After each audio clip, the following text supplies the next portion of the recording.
Panginoong Jesus aming kasulatan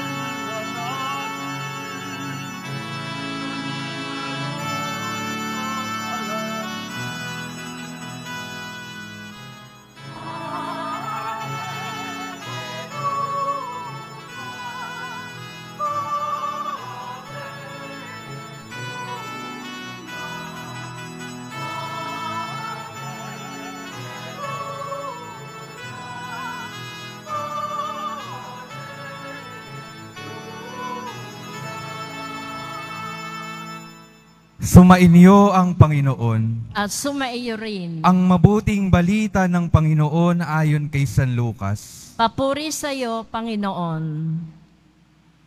Noong panahong iyon, samantalang pinag-uusapan ng mga alagad kung paanong nakilala si Jesus sa paghahati-hati ng tinapay, si Jesus ay tumayo sa gitna nila.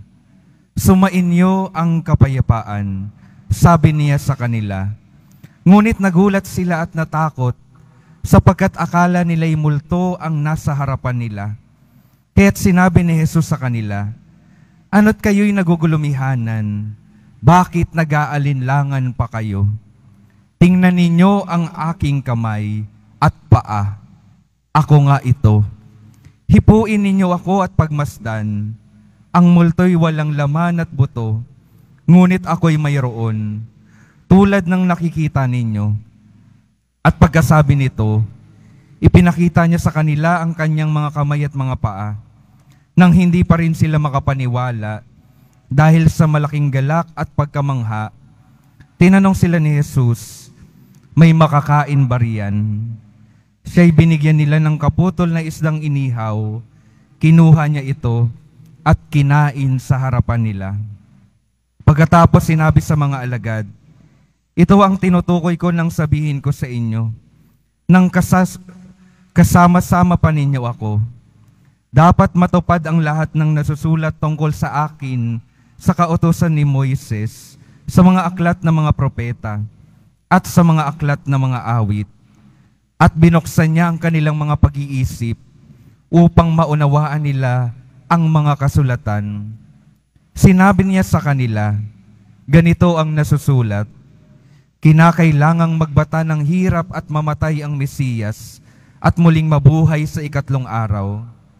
Sa kanyang pangalan, ang pagsisisi at kapatawaran ng mga kasalanan ay dapat ipangaral sa lahat ng bansa, magmula sa Jerusalem. Kayo ang mga saksi sa mga bagay na ito." Ang mabuting balita ng Panginoon. Pinupuri ka namin, Panginoong Hesukristo. Magsiupo ang lahat. Magandang umaga po sa inyo mga minamahal kong mga kapatid na naririto at kasama natin online. Good morning po. Sabay-sabay po nating papurihan at parangalan ng ating mahal na pong Jesus Nazareno.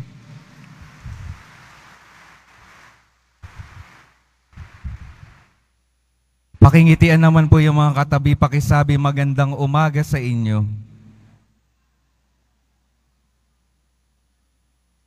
Ayan, buhay pa po ba yung mga katabi? Buhay pa naman. Sa atin pong ebanghelyo, nakita po natin, napakinggan natin, na yung mga alagad ng ating Panginoon ay natakot sa kanyang presensya. Bakit? Dahil akala po nila, yung ating Panginoon ay isang multo. Pakitingnan nga po yung katabi. Mukha po bang multo? Hindi naman. Nakakita na ba kayo ng multo? Huwag naman sana. Mamaya po natin pupuntahan kung saan nanggagaling yung takot ng mga alagad ng ating Panginoon. Ngayong linggo po, gusto kong simulan yung ating pagninilay sa pagpapaliwanag kung ano ba ang ibig sabihin ng Pasko. Dahil ngayong linggo ay pang-ilang linggo na po ng muling pagkabuhay? Pangatlo na po. Ang tawag po natin sa pagdiriwang ng mga panahon ngayon, Pasko ng muling pagkabuhay. Ang ibig sabihin po ng Pasko ay pagtawid Pagtawid mula sa dating buhay patungo sa bagong buhay. At ito po yung inaalala ng mga Hudyo kapag pinagdiriwang nila ang Pasko, the Passover feast. Ang inaalala nila, yung pagtawid nila mula sa pagiging alipin sa Ehipto, papunta sa kalayaang ibinigay ng Panginoon. Tayo po, mas malalim din yung ating ipinagdiriwang na pagtawid. Simula pa lang nung unang linggo ng Pasko ng pagkabuhay, pinaalala na sa atin na yung ating pagtawid na dulot ng kamatay at muling pagkabuhay ni Jesus, pagtawid mula sa kamatayan patungo sa buhay na walang hanggan. Nung ikalawang linggo, itinawid tayo ng Panginoon mula sa karumihan dulot ng kasalanan patungo sa kalinisan sa pamamagitan ng dakilang awa at habag ng ating Panginoon. At ngayong linggo, itinatawid niya tayo, pati na yung mga alagad, mula sa kanilang takot patungo sa kapayapaan. Takot patungo sa kapayapaan. Saan po ba nagmumula yung takot ng ating mga alagad? Yung mga alagad ng Panginoon. Nagmumula po yung takot nila sa kanilang pagkakasala din naman sa ating Panginoon. Natatakot sila na dahil sila ay nagtago, sila ay nang-iwan, sila ay tumalikod sa ating Panginoon, baka pag muling bumalik yung ating Panginoon at ito nga nasa harapan na natin, ay tayo ay sumbatan at parusahan niya. Bakit din sila natatakot at naguguluhan? Kasi hindi rin nila naiintindihan, simula pa lang nung nakasama nila si Jesus hanggang sa kamatayan, yung kanyang dadanasin.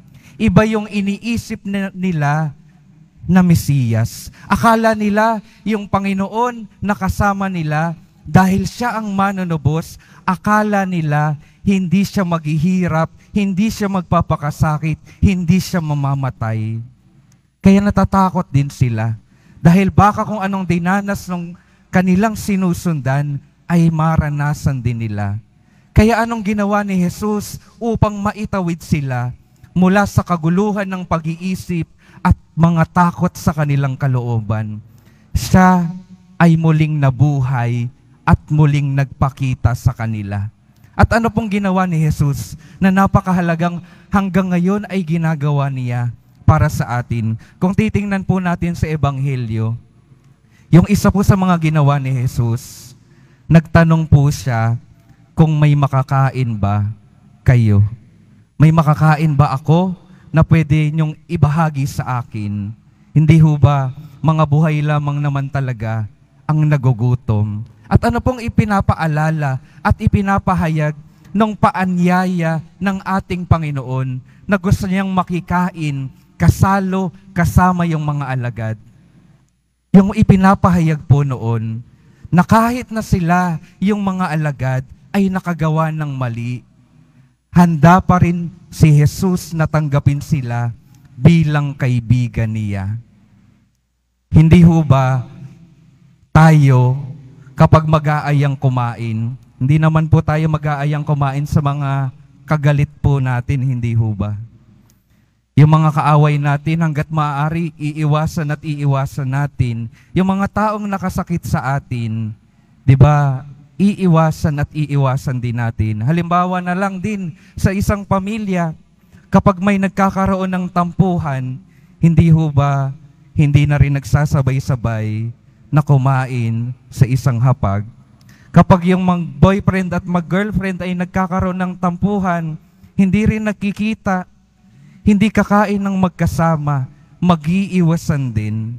Pero yung ating Panginoon, sa kabila ng nagawa na pagkakamali ng kanyang mga alagad, inaya niyang kumain na kasama siya. Para saan? Para saan yung pag-aaya ng ating Panginoon? Para sila ibalik at paliwanagan. Liwanagan yung isip ng mga alagad niya. Na ito talaga yung nakatakdang mangyari sa kanya.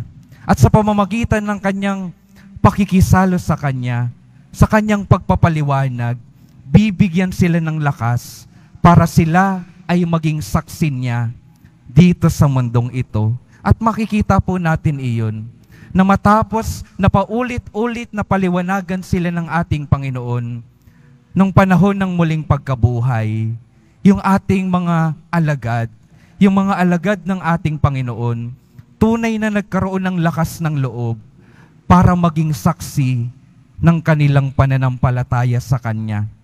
Nawala po ba yung takot? Meron pa ring takot, pero mas malaki na yung pananampalataya at pagtitiwala sa Panginoon.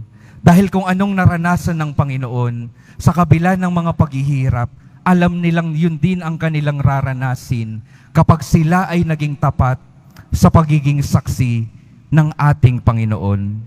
Kaya yung Panginoon po, saan niya po patuloy na pinapaliwanagan yung ating mga isip sa ating pagdiriwang ng Eucharistia, na kahit tayo makagawa ng mga pagkakamali, ayaw niyang itaboy tayo. Patuloy tayong tinatawag na pumunta sa Kanya linggo-linggo upang makinig ng Kanyang salita para tayo ay maliwanagan sa ating mga buhay, para tayo ay makalakad at malaman natin yung tamang direksyon.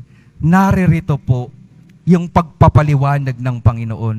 Kaya't ang una ko pong imbitasyon, wag nawa tayong sumuko at huwag tayong magsawa na paulit-ulit na lumapit sa Panginoon at buksan yung ating mga isipan para patuloy niya tayong mapaliwanagan, lalo na sa kabila at sa gitna ng mga pagsubok at problemang dumadating sa ating mga buhay. Hayaan natin na ang salita at pakikisalo ng ating Panginoon magbigay ng liwanag sa ating mga buhay. At ano pa po yung pangalawang mahalagang ginawa ng Panginoon para mapatunayan na siya ay tunay na buhay? Pinakita niya yung kanyang mga sugat, pinahawakan sa kanyang mga alagad. Pinakita at pinahawakan. Ano pong pinapaalala sa atin ng tagpong iyon? Na yung ating Panginoon patuloy na nagpapakita at patuloy na nagpapahawak sa atin para tayo ay may makapitan sa mga panahon na tayo ay naguguluhan at nawawala sa ating pananampalataya. At saan natin siya nahawakan? Kapag tayo ay tumatanggap sa Kanya sa banal na Eucharistia. Yung Panginoon, hinahayaan niya na yung Kanyang buhay ay mapunta sa ating mga kamay at mapasok sa ating mga puso at kalooban, upang siya ay magdala ng kapanatagan sa ating mga kalooban, upang patuloy tayong magkaroon ng lakas para magpatuloy sa pagiging saksi ng ating pananampalataya sa mundong ito. Kung titingnan po natin, yung dalawang ginawa ng Panginoon, dalawang ginagawa niya pa rin magpasa hanggang ngayon, upang patuloy tayong samahan, upang patuloy tayong tulungan, at upang tayo'y gabayan habang tayo ay naglalakbay mula sa buhay na ito patungo sa buhay na walang hanggan. Dahil ang nais ng Diyos, tayo ay makatawid ng matiwasay mula dito patungo sa buhay na walang hanggan. Nais po ba nating makatawid? Amen. Ayaw niyo na po. Yun po yung paraan. Ito po ang paraan. Huwag nating pagsasawaan at huwag nating tatakbuhan, lalo na ang Eucharistia. Meron po minsan akong nabasa, may tanong po ang isang tao, sabi po niya, ano ba ang pinakamahalaga? Yung destinasyon o yung paglalakbay? The destination or the journey? At ang sagot sa kanya, nung kanyang tinanong, ang mahalaga ay ang ating mga kasama.